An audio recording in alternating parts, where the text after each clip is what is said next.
বাংলাদেশ ছোট্ট একটি ভূখণ্ড, কিন্তু তার প্রাকৃতিক সৌন্দর্য এতই বৈচিত্র্যময় যে মনে হয় প্রকৃতি যেন নিজ হাতে এই দেশকে সাজিয়েছে। চারপাশে নদীর জাল, পাহাড়ের কোল, সবুজের সমারোহ আর সাগরের ঢেউ। এ দেশের প্রতিটি কোণে লুকিয়ে আছে গল্প, যা মুগ্ধ করে প্রতিটি পর। এককালে বাংলার ভূমি ছিল গঙ্গা ব্রহ্মপুত্র মেঘনার বুকে গড়ে ওঠা এক নদীমাতৃক সভ্যতার প্রাণ। এখনও এই তিন নদী দেশের প্রাণশক্তি। বর্ষাকালে যখন নদীর পানিতে আশপাশ ভরে যায়, তখন যেন পুরো দেশ একটি ভাসমান ছবির মতো। পদ্মা আর যমুনার মাঝখানে দাঁড়িয়ে সূর্যোদয় দেয়। বাংলাদেশের পূর্বাঞ্চলে পার্বত্য চট্টগ্রামের পাহাড় পর্বত যেন প্রকৃতির এক অনন্য সৃষ্টি। বান্দরবানের নীলগিরি আর সাজেক ভ্যালি এমন জায়গা যেখানে আকাশ আর মেঘ মিলে মিশে এক হয়ে যায়। সেখানকার নির্জনতা আর সবুজ প্রান্তর আপনাকে মনে করিয়ে দেবে প্রকৃতির বিশুদ্ধ। বাংলাদেশের সিলেট অঞ্চলের কথা বললে প্রথমেই মনে পড়ে সবুজ চাবাগানের কথা। মাইলের পর মাইল এই চাবাগান যেন প্রকৃতির এক জাদুকরি গালিচ।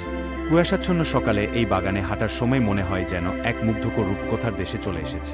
সেখানকার রাতার গুলশোয়াম ফরে সুন্দরবন, বিশ্বের বৃহত্তম ম্যানগ্রোভ বন, বাংলাদেশের আরেকটি গড়।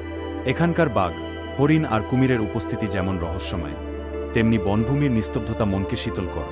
বনের গভীরে গেলে পানির মাঝখানে কাঠের নৌকায় বসে দূরে অজানা পাখির ডাক শুনতে শুনতে নিজেকে হারিয়ে।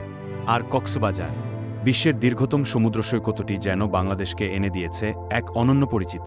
নীল সাগরের ঢেউ আর সোনালী বালুর মেলবন্ধন পর্যটকদের স্বর্গীয় অভিজ্ঞতা দেয়। সেন্ট মার্টিন দ্বীপে গেলে নীল জল আর প্রবাল প্রাচীরের মাঝে হারিয়ে যাওয়া ছাড়া উপায় থা। বাংলাদেশের প্রকৃত সৌন্দর্য শুধু তার নদী, পাহাড় কিংবা সাগরেই সীমাবদ্ধ নয়। এর মূল সৌন্দর্য লুকিয়ে আছে এর গ্রামীণ পরিবেশ। মাঠে দোলানো ধানের শীষ, পুকুরপাড়ে শাপলা ফুল আর কুড়েঘরে সন্ধ্যার আলো বয়ে নিয়ে আসে এক সাদামাটা তবুও মুগ্ধকর পরিবেশ।